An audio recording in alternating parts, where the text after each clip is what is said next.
Hello, ladies and gentlemen. Welcome back to Chapter 3. We are on Day 4. This is Section 3.2, Day 2, the least squares regression line, determining if a linear model is appropriate, and residual plots. All right, by the end of this lesson, you'll be able to determine the equation of the least squares regression line using technology or computer output, and you'll be able to construct and interpret residual plots to assess whether a regression model is appropriate. At the end of this lesson, go ahead and try these problems. Let's begin. As stated, we are on section 3.2, day 2, calculating the line and residual plots.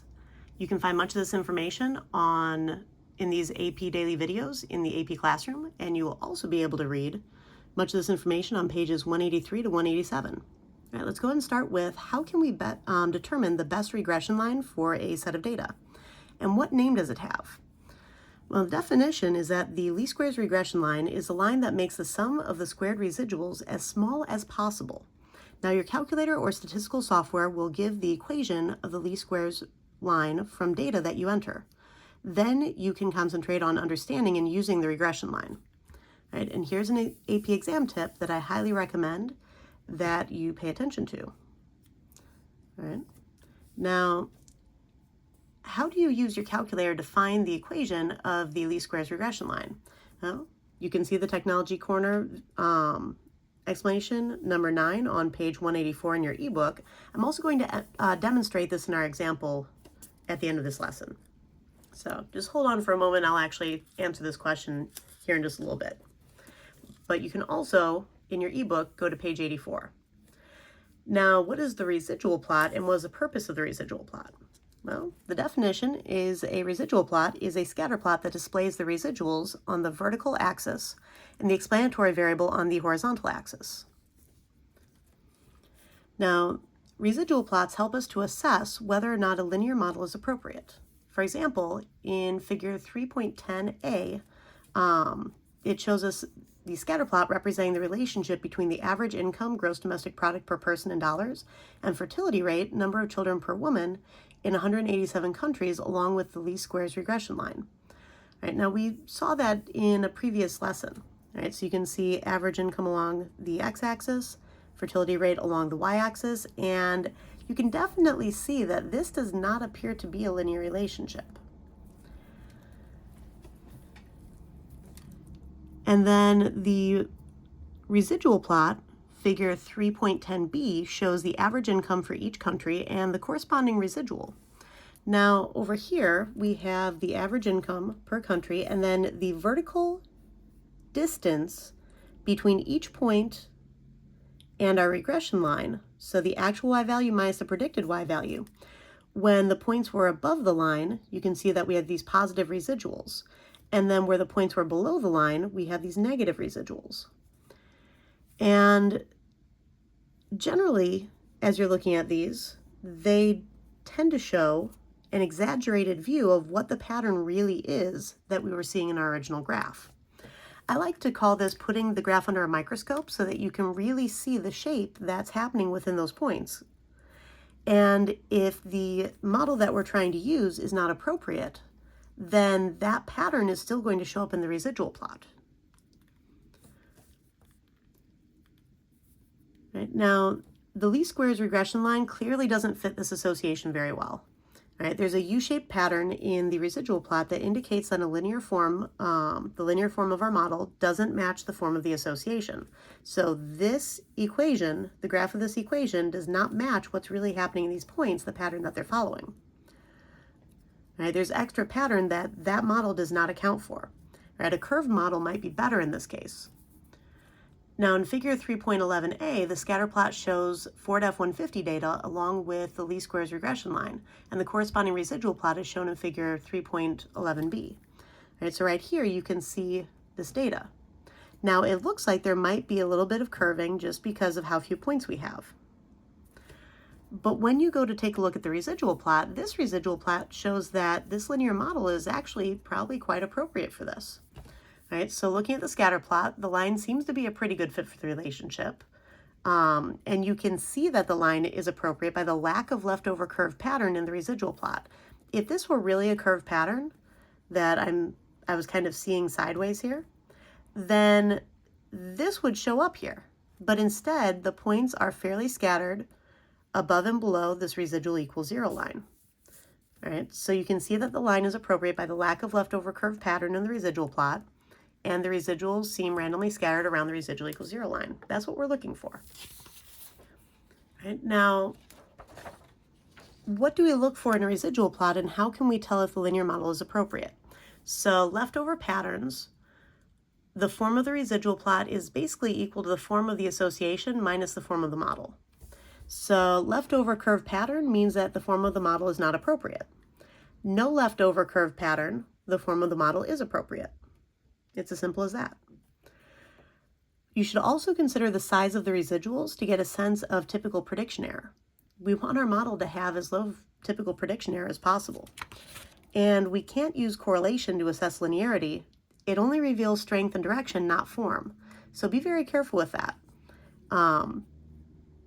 In this exam tip, I want you guys to consider that when asked if a linear model is appropriate, students will sometimes incorrectly use correlation to justify linearity.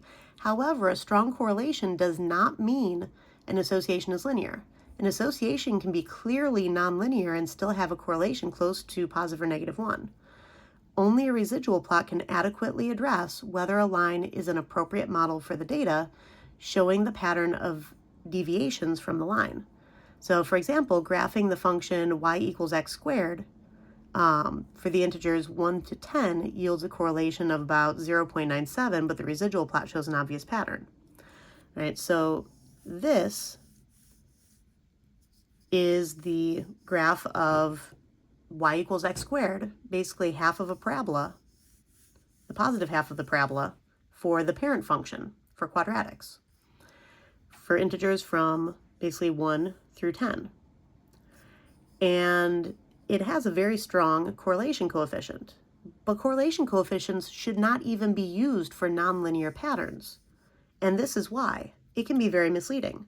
When you look at the residual plot, however, it actually shows something that appears quadratic. This gives you a hint as to what model might be better. Right, now, how do you make a residual plot using your calculator? Again, you can see the technology corner number 10 on page 187 in your ebook. I'm also going to demonstrate it right here. All right, so I'm going to show you how to use your calculator with this. And for example, are taller tennis players able to serve faster? Physics would suggest that this is the case, as taller players have longer arms and can generate more racket speed. Now the table shows x equals the height in inches and y equals the average first serve speed in miles per hour for 16 professional male tennis players. All right, so x is the height in inches, y is the speed in miles per hour, and we have these points here, x, y, which are the points along my graph.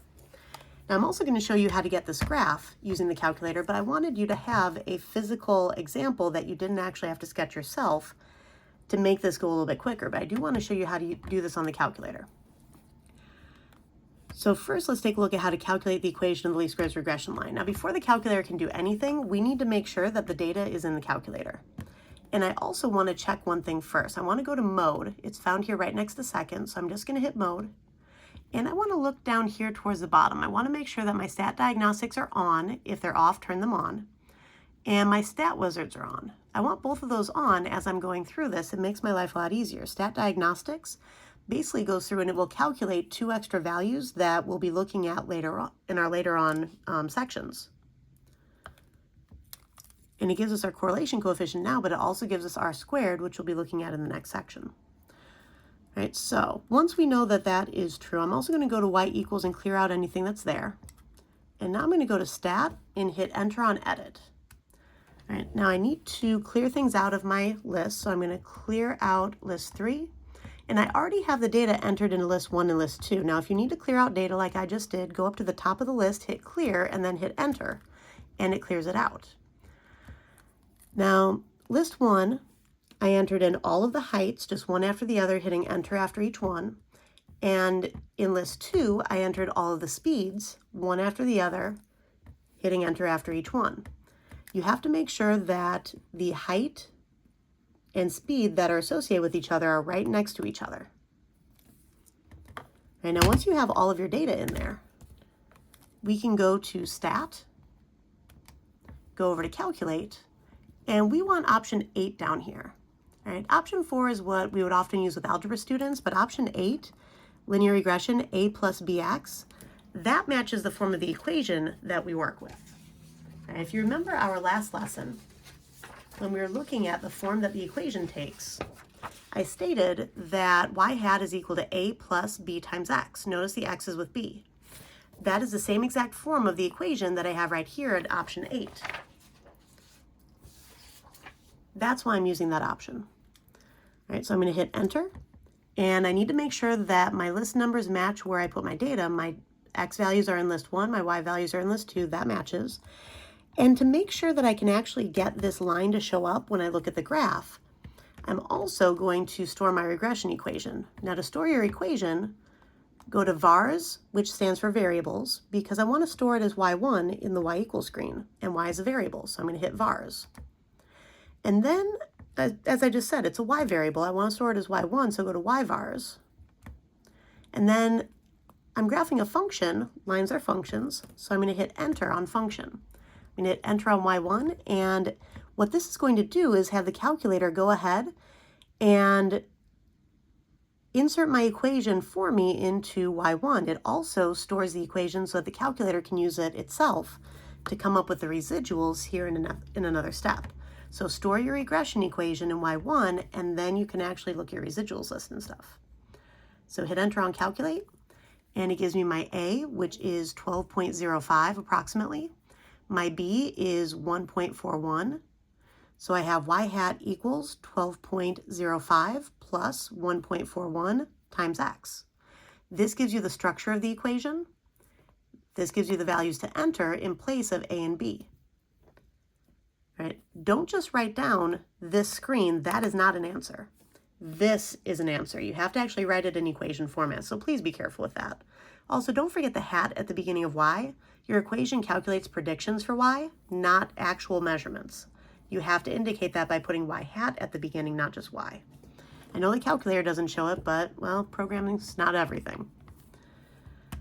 Right, now, if I wanted to see the scatter plot on my graph screen, what I would do now is go to second y equals, you go to stat plot, make sure that it's on, and then I want to go down to my y list and change it to list 2. So do you see the list numbers written above 1 through 6 right here? I'm going to choose list 2 because that's where I put my y values. So next to my y list, I want second and then 2 to have list 2. All right, now we'll go ahead and create my scatter plot, and because I already stored my regression equation in y1, when I go to zoom and then option 9, which is zoom stat, which rearranges my window to what I need, I will see something very similar to what you have on the page. And during class tomorrow, I'll actually show you guys how to get this from one of the staplets that we have. So you can get something that actually has axes and labels. Right? As you can see, it matches pretty much exactly. Now, to make the residual plot, we need to go back to our stat plot, and we're going to hit enter on option 1 again, and this is where I'm going to change my y list. Residual plots have the same x values as the regular scatter plot, but then it has the residuals along the vertical axis, the y-axis. So now I want to use my residuals as my y list. Because we stored our regression equation, if we hit second and then stat, see how it says list right up here? Second stat, and then you go all the way down to where it says resid and hit enter. The calculator has stored a list of residuals calculated using our x values and our regression equation that it stored for us, which makes it really easy to get this residual plot. Once I have resid in there, all I have to do is hit zoom and then option 9, and I get this residual plot. So along here I have height, the height in inches, and then I have the residual, the difference between actual and observed first serve speed for each of the tennis players. So I can see where things are overestimated versus underestimated.